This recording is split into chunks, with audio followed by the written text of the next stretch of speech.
Saudações a todos! Hoje faremos uma breve introdução histórica ao Manifesto de Outubro, documento fundador e fundamental do integralismo, tendo como fio condutor a trajetória de Plínio Salgado, autor de tal manifesto, até o lançamento deste, que se deu ao 7 de outubro de 1932. Plínio Salgado, esse nobre cavaleiro do Brasil integral, na expressão do poeta e escritor Ribeiro Couto, que não nos cansamos de repetir, nasceu aos 22 dias do mês de janeiro do ano da graça,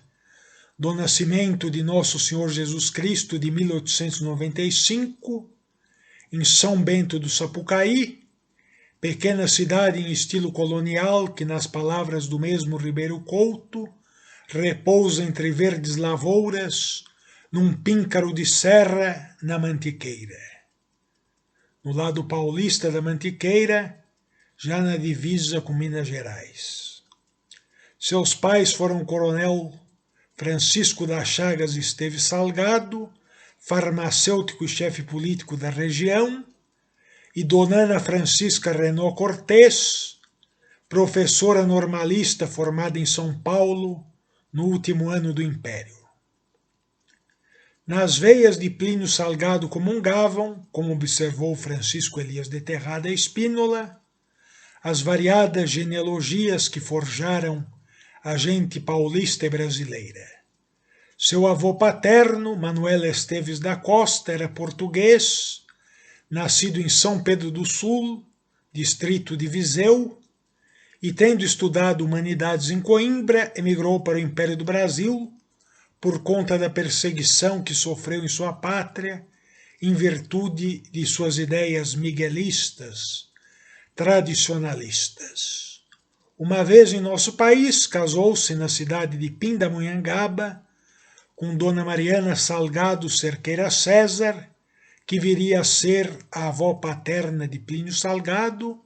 e pertencia a uma das mais antigas e tradicionais famílias da região do Vale do Paraíba, assim como descendia de bandeirantes como Bartolomeu Bueno, o primeiro em Anguera, e Manuel Preto, o conquistador de Guairá, retratado por Plínio Salgado, aliás, em seu poema épico em prosa, A Voz do Oeste, de 1934, obra que, com efeito, inspirou Juscelino Kubitschek, amigo e grande admirador de Plínio Salgado, a edificar a cidade de Brasília. Os avós maternos de Plínio Salgado, por seu turno, foram o professor Antônio Leite Cortês, natural de Taubaté e descendente de castelhanos e portugueses, e Dona Matilde Sofia Renault, também professora e filha do médico alemão Johann Renow, que adotou no Brasil o nome de João Renault de França, e de Dona Ana Joaquina Ferreira, curitibana que descendia de alguns dos primeiros habitantes de São Paulo do campo de Piratininga, dentre os quais podemos destacar a figura de Pero Dias, guardião das chaves daquela vila quando de sua fundação. O coronel Francisco das Chagas Esteves Salgado, pai de Plínio Salgado, era um homem profundamente patriota e nacionalista na acepção sadia, equilibrada e construtiva do termo, e tinha o costume de reunir os filhos à noite para lhes narrar os feitos de Felipe Camarão, de Henrique Dias, do general Osório, do Duque de Caxias, dos almirantes Barroso e Tamandaré e de diversos outros vultos da história pátria, incutindo-lhes assim, desde cedo, o amor ao nosso Brasil e às suas tradições históricas.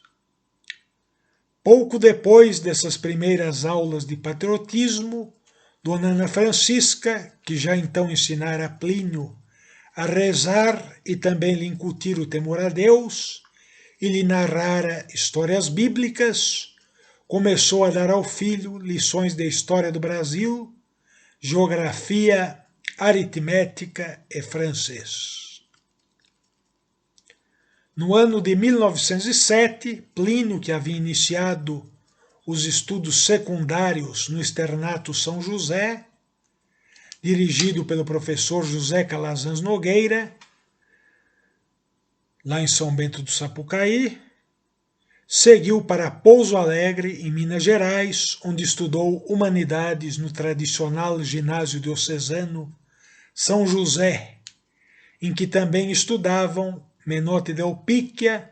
Guilherme de Almeida e Teodoro Quartim Barbosa, com os quais Plínio firmou uma grande amizade que se estenderia ao longo de toda a vida. Também estudaram no Colégio Diocesano São José, dentre outros, Dom Idílio José Soares, bispo de Petrolina e depois de Santos, e Dom Antônio de Almeida Moraes Júnior, bispo de Montes Claros, e mais tarde arcebispo de Olinda e Recife. E em seguida de Niterói, e um dos maiores oradores sacros brasileiros, bem como um dos mais ilustres adeptos das doutrinas políticas de Plínio Salgado, ou, em outras palavras, do integralismo, tendo, aliás, sido escolhido por Plínio Salgado para sucedê-lo na liderança do movimento integralista depois de sua morte, o que não fez em razão de sua saúde debilitada. Algum dia, aliás, gravaremos um vídeo somente sobre Dom Antônio de Almeida Moraes Júnior, que era natural de Sapucaí Mirim,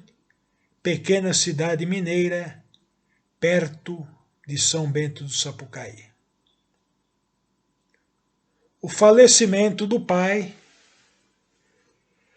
no ano de 1911, forçou Plínio a abandonar os estudos e a retornar a São Bento do Sapucaí, a fim de cuidar da mãe e dos irmãos menores. Dona Ana Francisca, que ainda lecionava em sua escola isolada para meninas, que funcionava nos fundos de sua residência, transformou outro cômodo da casa em sala de aula, abrindo uma escola para meninos e confiando-a a Plínio. Pouco mais tarde, Plínio principiou a trabalhar como agrimensor e topógrafo judicial. Em seguida, obteve o cargo de inspetor escolar no município e, em virtude de se haver habilitado para requerer em juízo e promover o andamento dos feitos, foi nomeado solicitador, exercendo assim a função de advogado quando não havia advogados. Por essa época, Plínio Salgado colaborou no jornal A Cidade de São Bento, havendo sido por algum tempo, segundo Genésio Cândido Pereira Filho, diretor de tal periódico, que encerraria suas atividades por problemas financeiros em 1914. Em 1913, Plínio Salgado se mudou para São Paulo, onde planejava concluir o curso secundário, interrompido quando da morte de seu pai, e em seguida ingressar no curso de Direito da tradicional Academia do Largo de São Francisco. Por conta, porém, da situação de pobreza da família, agravada com o início da Primeira Guerra Mundial, Plínio abandonou os estudos em 1914, antes de ingressar na aludida faculdade, e deixou a capital paulista, retornando a São Bento. Recentemente se soube, aliás, que nesse mesmo ano de 1914, Plínio Salgado prestou vestibular para ingressar na Faculdade de Medicina de São Paulo, atual Faculdade de Medicina da USP, e foi aprovado, não tendo cursado tal faculdade, certamente por conta dos já aqui referidos problemas financeiros da família em sua São Bento natal. Embora não tendo formação jurídica, Plínio Salgado, que conforme salientou Ronaldo Poletti, associava, como é notório, ao lado de sólidos conhecimentos em humanidades, uma profunda intuição reveladora de premonição atinente a fatos e ideias futuras, fez em sua obra inúmeras referências ao direito, ciência da qual cuidou dos pontos de vista teórico e prático. Por suas reflexões sobre temas como o homem, o Estado e a ideia de império, podemos dizer que Plínio Salgado, defensor do direito natural tradicional ou clássico e do Estado ético de direito e de justiça, a que denominou Estado integral, embora não tendo sido um jurista, foi e é sem dúvida alguma um dos mais notáveis jusfilósofos do Brasil. Cumpre assinalar que, como enfatizou Ronaldo Poletti, as ideias jurídicas de Plínio Salgado tiveram um desdobramento na obra e na ação de diversos juristas patrícios, cujas formações se deram ou completaram a partir de um ponto comum, que é o pensamento do ilustre autor de O Ritmo da História e de Direitos e Deveres do Homem, Plínio Salgado. Dentre tais juristas, destacou Poletti, Miguel Reale, Santiago Dantas, Alfredo Buzaide, Goffredo Telles Júnior e José Loureiro Júnior, aos quais poderíamos acrescentar, dentre outros vultos do direito e das letras jurídicas pátrias, Rubem Nogueira, Arthur Machado Palpério, Inácio da Silva Teles, Alberto Cotrim Neto, Ítalo Galli, Oldegar Vieira, Cláudio De Tico, Marcos Cláudio Aquaviva, Acácio Vaz de Lima Filho e o próprio Poletti. De volta a São Bento do Sapucaí, sentinela da terra bandeirante, que muito se assemelha a um presépio vivo na Serra da Mantiqueira, como evocou no inspirado soneto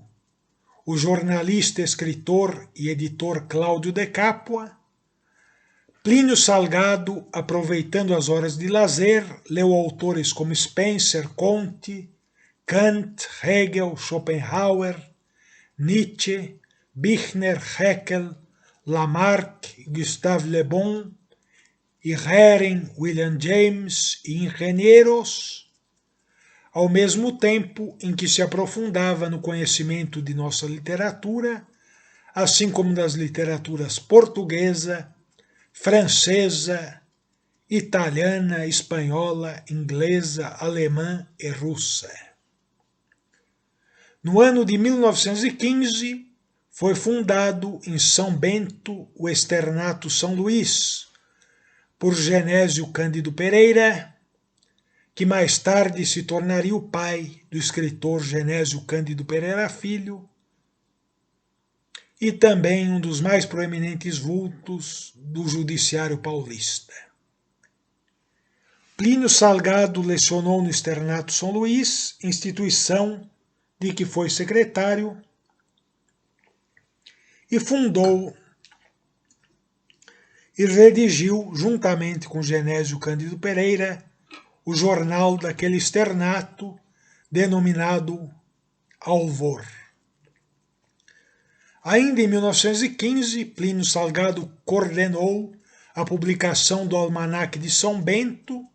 e no ano seguinte fundou, com o primo Joaquim Renaud Ferreira, o semanário Correio de São Bento. Em 1918, Plínio, que já tivera trabalhos publicados na Revista do Brasil e no Correio Paulistano, dentre outros veículos de comunicação, casou-se com Maria Amélia Pereira, irmã de Genésio Cândido Pereira. Por esse tempo, era ele a figura central da cidadezinha de São Bento do Sapucaí, sendo diretor do jornal local e do grupo dramático, secretário do Tiro de Guerra, que ele fundou nessa época, e do Externato São Luís,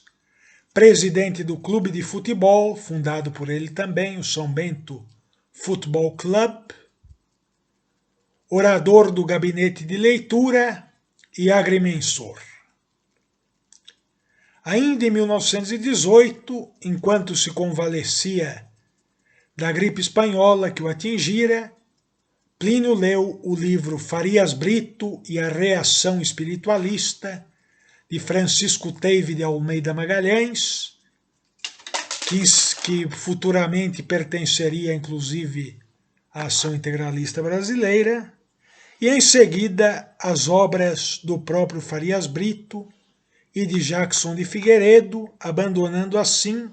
o materialismo e retornando ao espiritualismo cristão católico, ao mesmo tempo em que, preocupado com a questão nacional, lia também autores como Alberto Torres e Euclides da Cunha.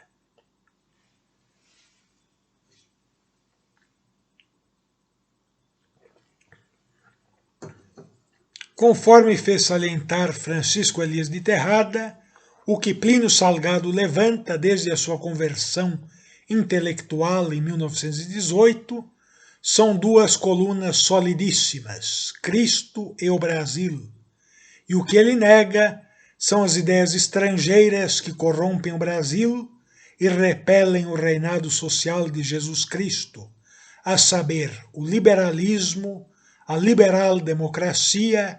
os totalitarismos de todos os tipos, o positivismo e a herança do século XIX.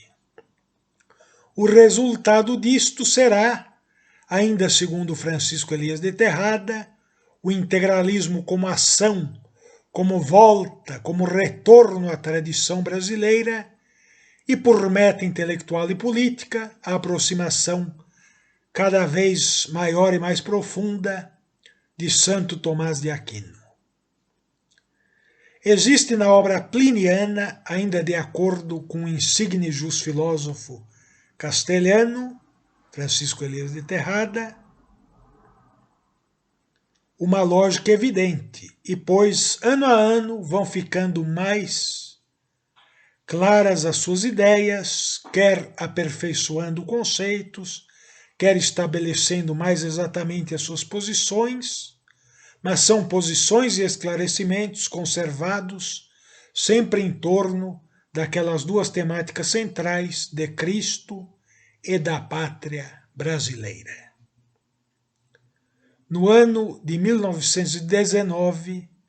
Plínio perdeu a esposa 15 dias depois de esta haver dado à luz Maria Amélia, única filha do casal, e teve publicado o seu primeiro livro, o volume de versos Parnasianos Tabor, elogiado pela Revista do Brasil, cujo proprietário era então Monteiro Lobato, e de que consta o célebre poema Canção das Águias. Nessa época ele teve uma polêmica com Menotti Del Picchia, um pouco depois, que atacou bastante o livro, chamando de tambor, né, que Menotti Del Picchia já então havia aderido ao modernismo. E depois os dois acabaram ficando amigos, e Plínio Salgado também deixou o parnasianismo e aderiu ao modernismo. Nesse mesmo ano, Plínio Salgado, que tempos antes fundara, ao lado do doutor Gama Rodrigues, o Partido Municipalista, primeira agremiação política do país a defender a bandeira do municipalismo, deixou São Bento do Sapucaí em virtude de problemas políticos e seguiu para a capital paulista. Sobre a questão municipalista, é importante destacar que Plínio Salgado, desde muito jovem, defendia a bandeira do municipalismo, em larga medida por influência do pensamento de Domingos Jaguaribe Filho, a quem ele considerava o patriarca do municipalismo. E nesse período, na Primeira República, havia uma verdadeira ditadura dos governos estaduais sobre os municípios que esse partido municipalista combateu. E isso que, aliás, gerou boa parte desses problemas políticos que ele teve em São Bento e que o forçaram a deixar a cidade e vir para São Paulo. Em fevereiro de 1922, quando já era redator do Correio Paulistano, Plínio, que antes disso fora redator do jornal A Gazeta, participou ativamente da Semana de Arte Moderna, realizada no Teatro Municipal de São Paulo. No entender de Plínio Salgado, assim como naquele de Maria Amélia Salgado Loureiro, sua filha e biógrafa, a Semana de 1922 foi um movimento puramente estético e literário, mas a partir dela nasceu um sentido de brasilidade que se tornou profundo e que teve consequências políticas e sociais de grande relevância. Da Semana de 22, nasceram com efeito diversos grupos, sendo um deles o Verde-Amarelismo, grupo nacionalista de que participaram, dentre outros, Plínio Salgado, Menotti del Picchia, Cassiano Ricardo, Alarico Silveira, Alfredo L. Júnior e Cândido Mota Filho. Inspirado nas ideias de grandes autores brasileiros, entre eles Alberto Torres e Oliveira Viana, o grupo verde-amarelista, que era, no dizer de Plínio Salgado, o grupo mais avançado de intelectuais da época, atuou ativamente no campo político e dentro da cidadela da política dominante, defendendo a renovação do Partido Republicano Paulista, PRP, e difundindo suas ideias renovadoras e nacionalistas nas páginas do jornal Correio Paulistano, órgão daquele partido, com o beneplácito e a franca simpatia de Júlio Prestes, então presidente do Estado de São Paulo e futuramente eleito presidente da República, cargo que não assumiria por conta do triunfo da chamada Revolução de 1930. Do verde-amarelismo derivaram, na década de 1930, dois movimentos políticos de orientação nacionalista. O próprio integralismo, liderado por Plínio Salgado, e o movimento A Bandeira, encabeçado por Menotti del Picchia e Cassiano Ricardo. O movimento A Bandeira, que a despeito de haver reunido alguns intelectuais de relevo, não teve nem de longe a importância e a dimensão do integralismo, se contrapunha a este movimento, mas defendia muitas posições semelhantes às deste, estando o manifesto do movimento A Bandeira, aliás, repleto de plágios e paráfrases de Plínio Salgado, como bem apontou Gustavo Barroso em página da obra A Sinagoga Paulista, de 1937. No ano de 1926, Plínio Salgado publicou O Estrangeiro, que é cronologicamente o primeiro romance social em prosa modernista da literatura brasileira. Como sublinharia Menotti del Picchia, o romance de estreia de Plínio Salgado confirmou-se como um marco renovador do romance brasileiro, abrindo a série das grandes obras que, num radioso renascimento de um sadio nacionalismo, escachoaram do norte, tendo na vanguarda a já histórica bagaceira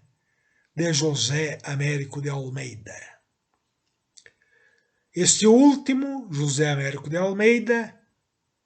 escreveu a Plínio, como observou Cláudio de Capua, uma carta em que afirmou que, depois de haver lido O Estrangeiro, considerara esta obra o primeiro romance em importância do modernismo e resolvera reescrever totalmente o seu livro A Bagaceira, que viria a ser publicado em 1928. O Estrangeiro, maior poema em prosa do modernismo brasileiro, teve um sucesso verdadeiramente extraordinário.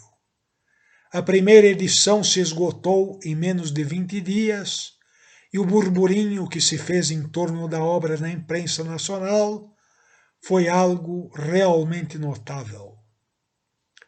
Plínio Salgado, porém, ignoraria tudo quanto então se publicava a respeito dele e de sua revolucionária obra,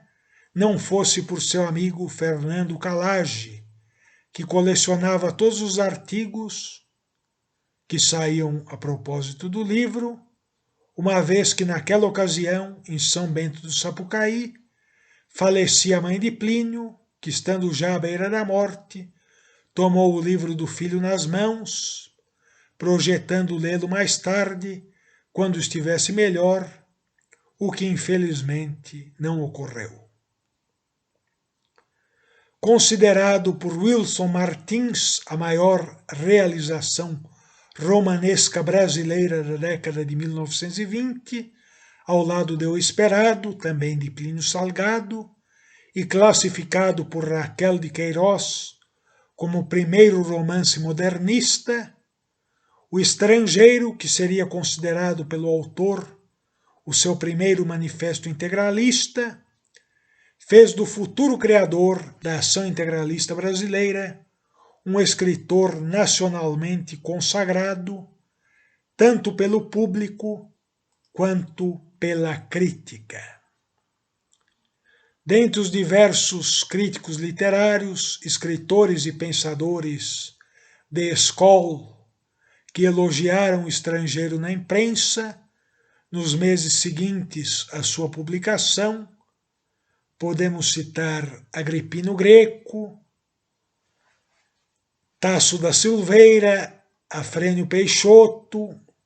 Augusto Frederico Schmidt, Cassiano Ricardo, Jackson de Figueiredo, Nuto Santana, José Américo de Almeida, Rodrigues de Abreu, Tristão de Ataíde, pseudônimo de Alceu Amoroso Lima, Brito Broca, Nestor Victor, Francisco Patti, Oliveira Viana, Cândido Mota Filho, Andrade Murici, Genolino Amado, Sud Menuti e, last but not least, Monteiro Lobato. Este último dedicou ao romance um magnífico artigo intitulado Forças Novas e publicado no jornal Amanhã, do Rio de Janeiro, aos 19 de setembro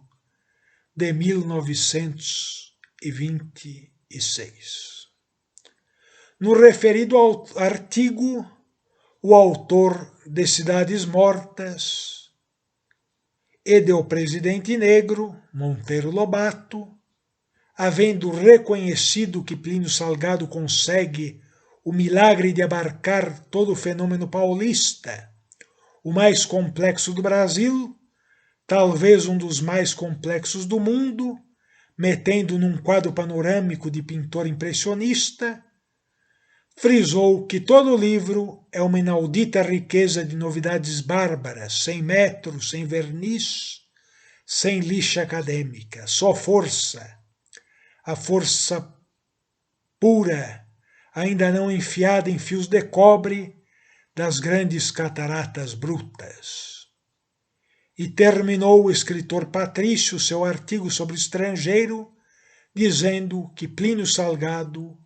é uma força nova com a qual o país tem que contar.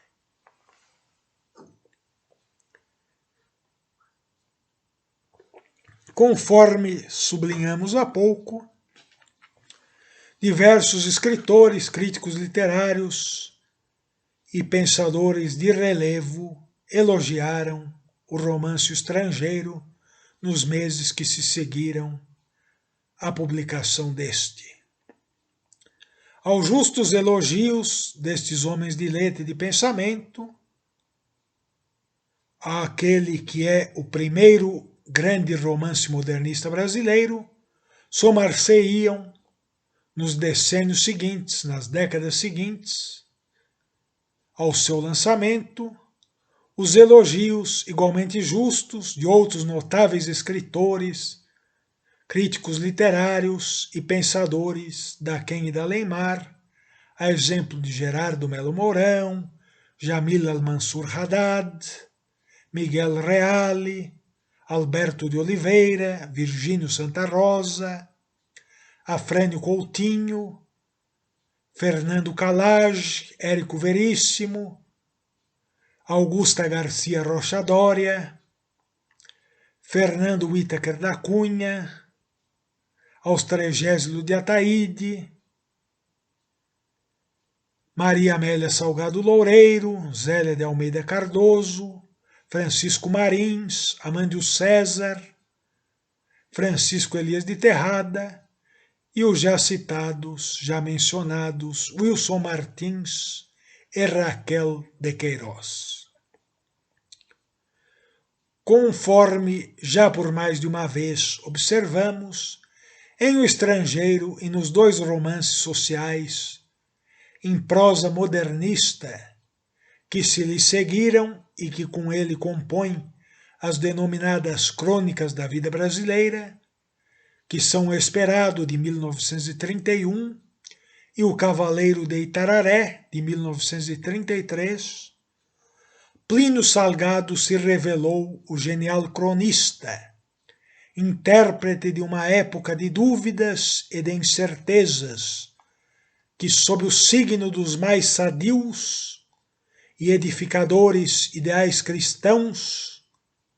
e nacionalistas e absolutamente livre das questões da forma e do estilo, demonstrou ser um arguto espectador e um profundo conhecedor de todas as correntes de opinião e de todos os dramas dos diferentes segmentos da sociedade brasileira de seu tempo. Revelou-se, ademais, dotado de formidável capacidade de compreender todos os antagonismos, assim como de alma, para efetivamente sentir, sofrer e expressar, sem temor ao uso da palavra, todos os complexos estados de espírito nacionais. Nenhuma frase pode, com efeito, defini-lo melhor do que aquela em que assim afirmou, no início de sua obra Despertemos a Nação: o drama de meu povo apoderou-se de mim. Como frisou Francisco Elias de Terrada, a vocação de escritor egrégio impeliu Plínio Salgado à literatura, mas a uma literatura a serviço dos ideais de um Brasil autêntico, tendo sido o romance Estrangeiro não apenas uma das cumeadas da literatura brasileira, mas também a necessária análise sociológica da qual nasceria um pensamento robustíssimo, o mais brasileiro que dar-se possa. Ainda como notou o autor de As Doutrinas Políticas de Farias Brito, Francisco Elias de Terrada, Jackson de Figueiredo apreendeu, com sua característica agudeza, o significado de O Estrangeiro, que acima dos seus maravilhosos méritos literários e além do finíssimo estudo sociológico, vem a ser todo um programa político, constituindo-se, nas palavras do próprio Jackson de Figueiredo, em um livro de esperança e de fé na pátria brasileira. Os anos seguintes à publicação de O Estrangeiro foram bastantes fecundos na vida de Plínio Salgado, que colaborava em diferentes jornais e revistas e foi a figura central dos grupos modernistas verde-amarelista e da ANTA, ou Revolução da ANTA, bem como de diversos outros grupos, na meditação sobre a realidade e os problemas sociais e nacionais. Assim, dedicou-se com Alarico Silveira e Raul Bopp ao estudo da língua tupi e da etnografia nacional, ao mesmo tempo em que, ao lado de Cândido Mota Filho, Fernando Calage, Plínio Melo e outros, estudava as obras de Alberto Torres, Euclides da Cunha, Oliveira Viana, Calógeras, Tavares Bastos, Oliveira Lima e outros autores que estudaram a terra e o homem do nosso Brasil.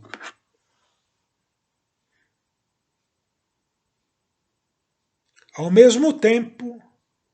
com Augusto Frederico Schmitt e outros, dedicou-se ao estudo da obra de Jackson de Figueiredo e de outros pensadores católicos. E, por fim, com Mário Pedrosa, Araújo Lima, Plínio Melo e outros, estudou o marxismo, lendo a obra de Marx, Lenin, Trotsky, Plekhanov, Ryazanov e outros pensadores socialistas, e considerando válidas muitas de suas críticas ao capitalismo, mas não as supostas soluções por eles apresentadas aos problemas provocados, ocasionados por este. No ano de 1928, foi Plínio Salgado eleito deputado estadual pelo Partido Republicano Paulista, PRP, entrando pelo segundo turno e sendo o candidato mais votado. Foi sufragado não apenas por seu partido, o PRP, mas pela totalidade das forças eleitorais do terceiro distrito, incluindo o Partido Democrático de oposição, o Partido Independente de Gama Rodrigues, com quem anos antes ele fundara o Partido Municipalista, e dissidências locais que se coligaram para elegê-lo, cumprindo ressaltar que toda sua atuação no PRP obedeceu ao firme propósito de criar uma corrente renovadora dentro daquele partido. Em julho de 1929, o autor de O Estrangeiro e de Literatura e Política, Plínio Salgado, tomou posse na Academia Paulista de Letras, ocupando a cadeira de número 6, cujo patrono é Couto de Magalhães, a quem muito admirava e para a qual fora eleito a revelia, como então se usava naquela instituição. Isto posto,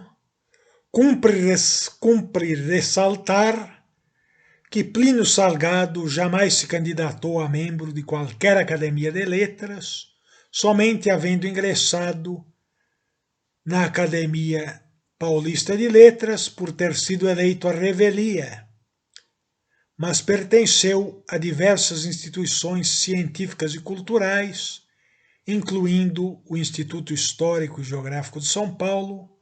que, aliás, prestou uma belíssima homenagem ao escritor e pensador sambentista por ocasião do centenário de seu nascimento, em 1995. Em 1930, Plínio Salgado viajou para o chamado Velho Mundo, acompanhando o jovem Joaquim Carlos Egídio de Sousa Aranha, percorrendo 14 países do Oriente Médio e da Europa. Na Palestina, conheceu os lugares que tão bem haveria de descrever em sua Vida de Jesus, obra que atingiria várias edições em diferentes países e idiomas e receberia entusiásticos elogios de notáveis pensadores, escritores, críticos literários e autoridades religiosas do Brasil e da Europa, e seria considerado pelo padre Leonel Franca a joia de uma literatura. Em Roma encontrou-se, dentre outros, com Benito Mussolini e com o senador Giovanni Gentile, filósofo e ex-ministro da Instrução Pública, e este que coordenava os trabalhos da Enciclopédia Italiana, pediu a Plínio que completasse o verbete dedicado ao Brasil, o que ele fez em uma madrugada com o auxílio de Mário Graciotti, Manuel Gomes e Joaquim Carlos Egídio de Sousa Aranha. E em Paris concluiu o romance O Esperado, publicado no ano seguinte, e redigiu um manifesto que meses mais tarde se tornaria o Manifesto da Legião Revolucionária de São Paulo. Muitos usam o encontro de Plínio Salgado com Mussolini em Roma para justificar a afirmação de que ele era fascista, ou fascista, como preferirem, e curiosamente os mesmos não dizem que Winston Churchill ou Mohandas Gandhi eram fascistas, a despeito de estes também terem se encontrado com o Duce na mesma época, assim como feito grandes elogios a ele e às suas realizações na Itália. E, curiosamente, alguns pseudo-historiadores marxistas e analfabetos funcionais sustentam a tese de que Plínio Salgado era fascista, apoiados em larga medida na carta que este escreveu a Manuel Pinto em Milão em 4 de julho de 1930, e em que deixou claro, bem claro, que o fascismo não é o regime de que o Brasil necessita e que sua orientação, no sentido de julgar necessária a criação de um movimento de ideias nacionalista em nosso país, não tivera nenhuma influência fascista. Plínio Salgado chegou da Europa no dia 4 de outubro de 1930, aportando no Rio de Janeiro com o romance O Esperado já pronto para o prelo e seu livro Oriente já em fase de acabamento. Um dia antes havia rebentado a chamada Revolução de 1930, encabeçada pela denominada Aliança Liberal, liderada por Getúlio Vargas, candidato à presidência da República, derrotado por Júlio Prestes nas eleições daquele mesmo ano. A propósito, cumpre ressaltar que a Revolução de 1930 foi feita em nome do liberalismo, enquanto Júlio Prestes não se declarava liberal e era próximo do grupo nacionalista e antiliberal de renovação do PRP, que contava dentre outros, com Plínio Salgado, Menotti del Picchia e Cândido Mota Filho.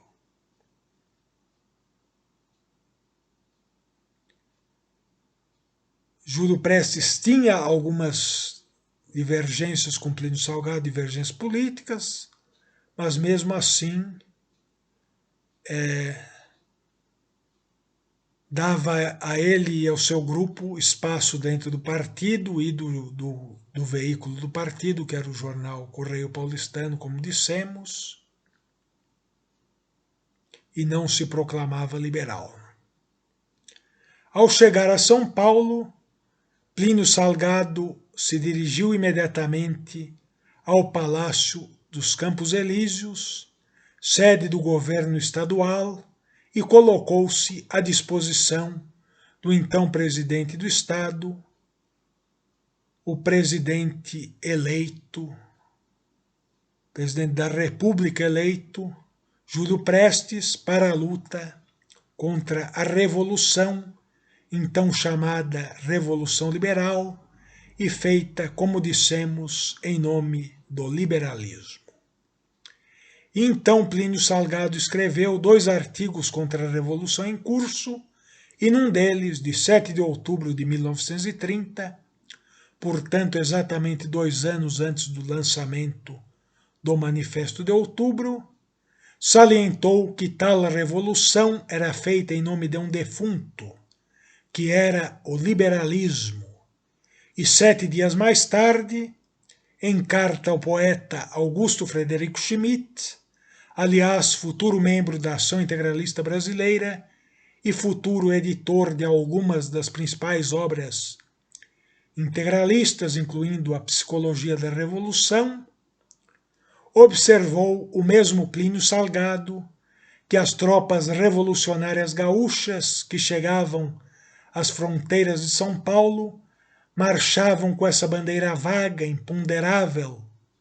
indefinível de liberalismo. Em fins da década de 1950, na obra O Integralismo na Vida Brasileira, que é o primeiro volume da Enciclopédia do Integralismo, Plínio Salgado, ao tratar do ambiente histórico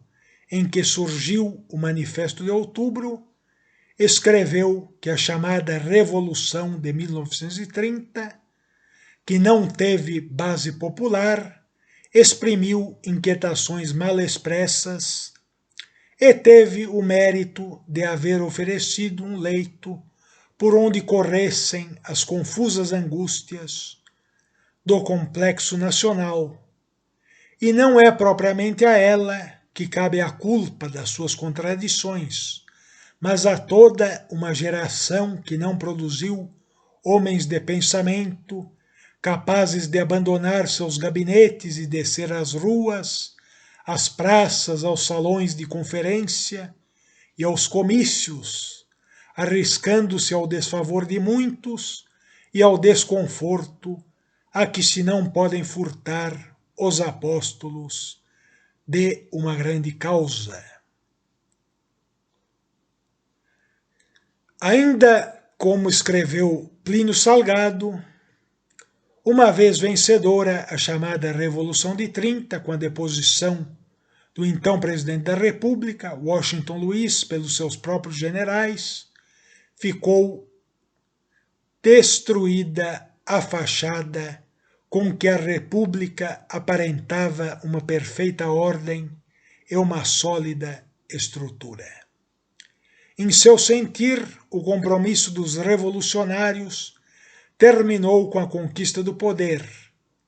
e do bojo daquele movimento, do movimento de 30, surgiram as mais variadas expressões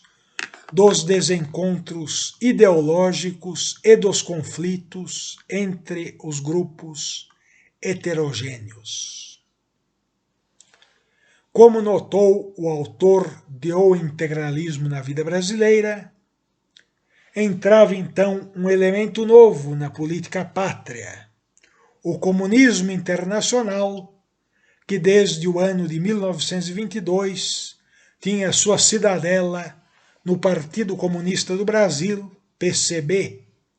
seção brasileira, entre aspas, da Internacional Comunista, e que nos meses que se seguiram ao triunfo do movimento de outubro de 1930, exerceu franca atividade de propaganda, utilizando-se da infiltração de seus elementos na imprensa e nas diversas associações fundadas com o intuito de dar à chamada Revolução de 30 um caráter de continuidade no tocante às reformas julgadas imprescindíveis. Como reconheceu Plínio Salgado, tais associações eram fruto da sinceridade e do verdadeiro idealismo de vários grupos, e, como escreveu ele, tiveram todas uma existência efêmera e dramática. Dentre elas, podemos citar o Clube 3 de Outubro, a Legião 5 de Julho, a Legião Revolucionária de São Paulo e a Legião de Outubro, mais conhecida como Legião Liberal Mineira, cujos membros usavam a camisa caque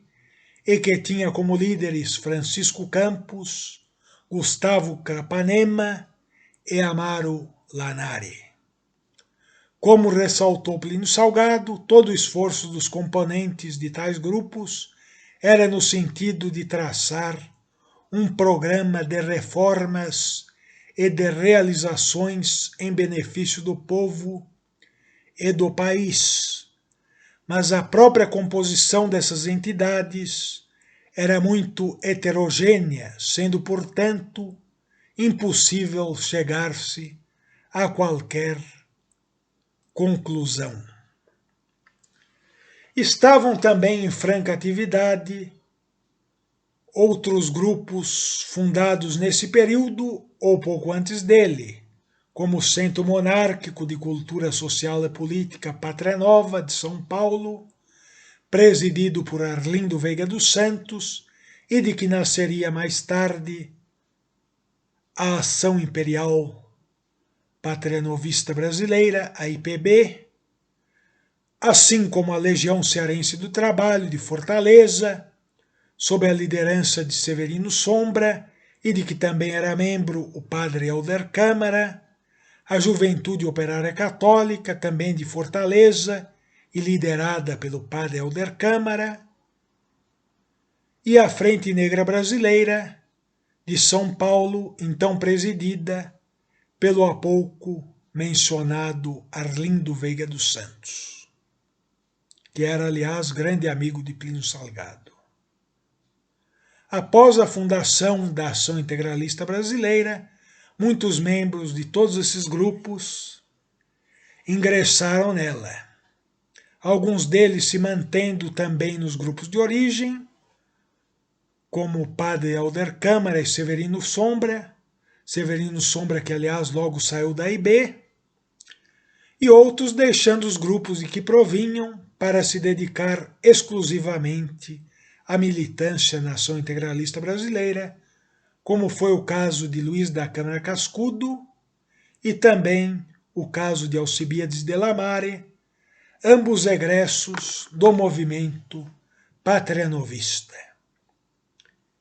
Em julho de 1931 foi lançado em São Paulo o primeiro exemplar do jornal nacionalista A Razão, que tinha Alfredo Egídio de Souza Aranha como proprietário e Plínio Salgado como principal redator, e revolucionou a imprensa do país, tendo como colaboradores intelectuais da estirpe de Tristão de Ataíde, Sobral Pinto, Santiago Dantas, Mário Graciotti, Paulo Setúbal, João Carlos Fairbanks, Alpínulo Lopes Casale, Silveira Peixoto, Nuto e Leopoldo Santana e, é claro, o próprio Plínio Salgado. Este era autor do artigo diário de abertura daquele matutino, a célebre nota política em que era analisada a situação do país, pondo-se em evidência pensadores até então relativamente olvidados, relativamente esquecidos, a exemplo de Farias Brito, Alberto Torres, Euclides da Cunha, Oliveira Lima, Joaquim Nabuco, Tavares Bastos e Eduardo Prado, e rememorando-se fatos do Império e da República. Foi na nota política, transcrita no jornal Era Nova da Bahia e em jornais do Ceará, bem como por iniciativa de Antônio Felício dos Santos, no jornal católico A União do Rio de Janeiro, que Plínio revelou, na expressão de Virgínio Santa Rosa, o sociólogo que vivia embuçado no romancista, sendo saudado por Tristão de Ataíde como a maior revelação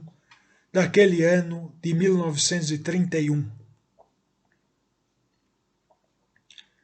Também em 1931 foi lançado o Manifesto da Legião Revolucionária de São Paulo, elogiado por intelectuais do quilate de um Oliveira Viana, de um Tristão de Ataíde, de um Azevedo Amaral, de um Otávio de Faria e de um Humberto de Campos, dentre outros, e que já é, pelo seu conteúdo, um autêntico manifesto integralista. Em 12 de março do ano seguinte, Plínio Salgado fundou oficialmente, na Sala de Armas do Clube Português, em São Paulo, a Sociedade de Estudos Políticos, SEP, que reuniria dezenas de intelectuais preocupados em dar um rumo ao Brasil, reconduzindo-o às bases morais de sua formação. Como já observamos em vídeo anterior, da SEP participaram grandes intelectuais já então consagrados, como Cândido Mota Filho, Arlindo Veiga dos Santos, Ataliba Nogueira, Sebastião Pagano, Mário Graciotti, Alpino Lopes Casale e Fernando Calage, e também diversos futuros intelectuais igualmente consagrados, como Alfredo Buzaide, Antônio de Toledo Pisa, Hernani Silva Bruno, Inácio Goffredo da Silva Teles, Francisco Luiz de Almeida Salles, Roland Corbusier, Lauro Escorel, Ângelo Simões de Arruda e Carvalho Pinto, futuro governador de São Paulo. Muitos desses que nós citamos depois militaram nas fileiras do integralismo, enquanto alguns outros não militaram. Reuniam-se diariamente as comissões e subcomissões da Sociedade de Estudos Políticos, que eram organizadas de acordo com as vocações pessoais de cada um dos associados e conforme as categorias dos assuntos: filosofia, sociologia, história, geografia, literatura, arte, economia e finanças, pedagogia, direito público, medicina social. Outrossim eram realizadas sessões plenárias 2 ou 3 vezes por semana. Na SEP eram estudadas as obras de pensadores nacionais como Alberto Torres, Jackson de Figueiredo, Farias Brito, Euclides da Cunha, Oliveira Lima, Oliveira Viana, Joaquim Nabuco, Tavares Bastos, Calógeras, Alberto e Otávio de Faria, Tristão de Ataíde, Conde de Afonso Celso, Graça Aranha e outros mais, bem como as de autores europeus como o português Antônio Sardinha, principal líder e doutrinador do integralismo lusitano, já então falecido, e os italianos Giovanni Gentile, e Alfredo Rocco. No dia 6 de maio de 1932, Plínio Salgado propôs a criação de uma seção cujo fim seria o de difundir em todas as classes sociais o programa político regenerador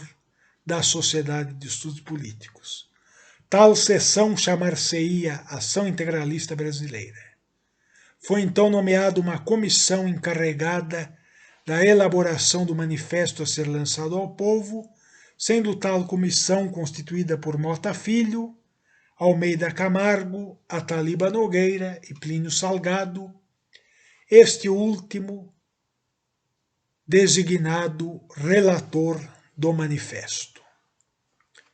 Aos 23 dias daquele mês, uma turba enfurecida empastelou e incendiou a sede do jornal A Razão,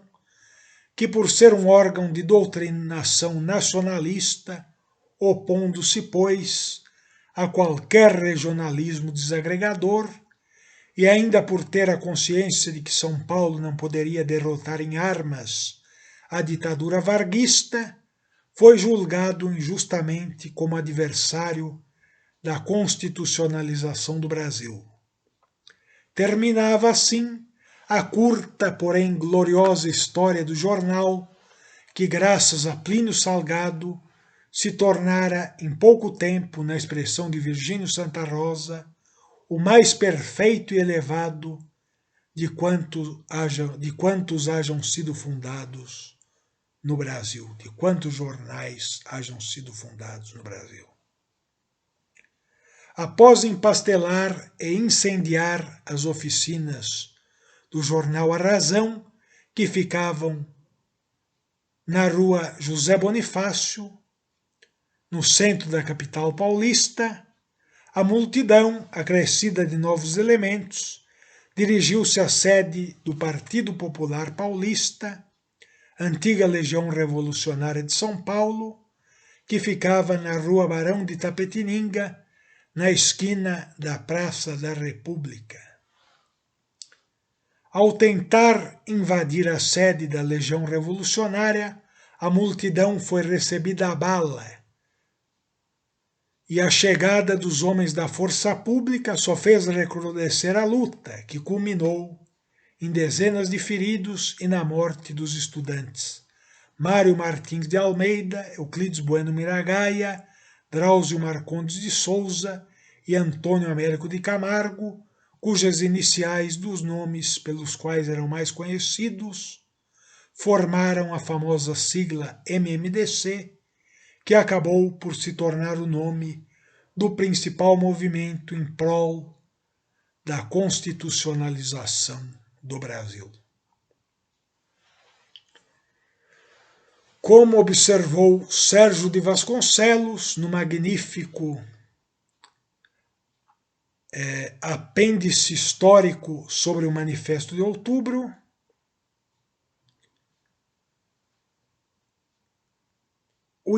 do incêndio criminoso que destruiu o Diário A Razão escaparam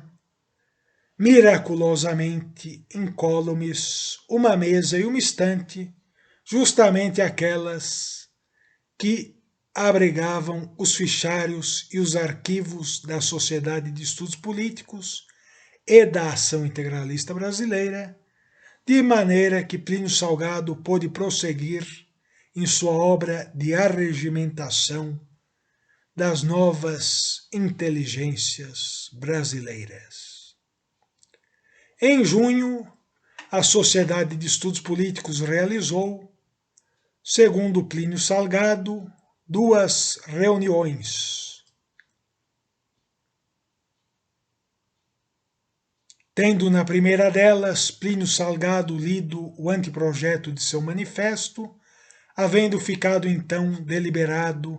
que se tirariam dele diversas cópias a serem distribuídas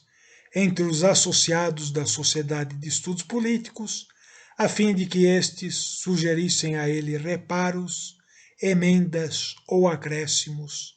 a serem discutidos.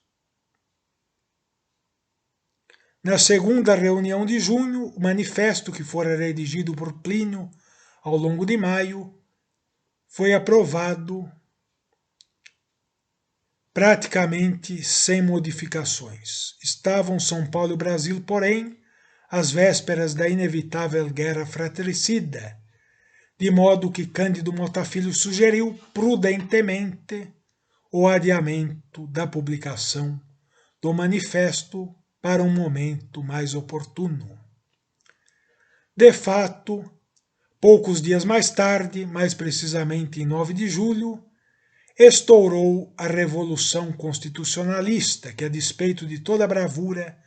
dos paulistas e demais brasileiros que lutaram pela reconstitucionalização do Brasil, terminou com a inevitável derrota militar das forças constitucionalistas, a 2 de outubro daquele ano, com a assinatura do armistício na cidade vale-paraibana de Cruzeiro. Uma vez terminada a Revolução, chegou-se à conclusão de que era finalmente chegado o momento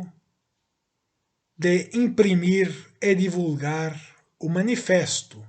que, uma vez impresso, foi distribuído a 7 de outubro de 1932, tornando-se assim conhecido como o Manifesto de Outubro, a despeito de haver sido redigido em maio e aprovado em junho. No mesmo dia, o Manifesto de Outubro foi também lido por seu autor, Plínio Salgado, em sessão solene no Teatro Municipal de São Paulo. Surgiam assim, oficialmente, o integralismo e a ação integralista brasileira, AIB.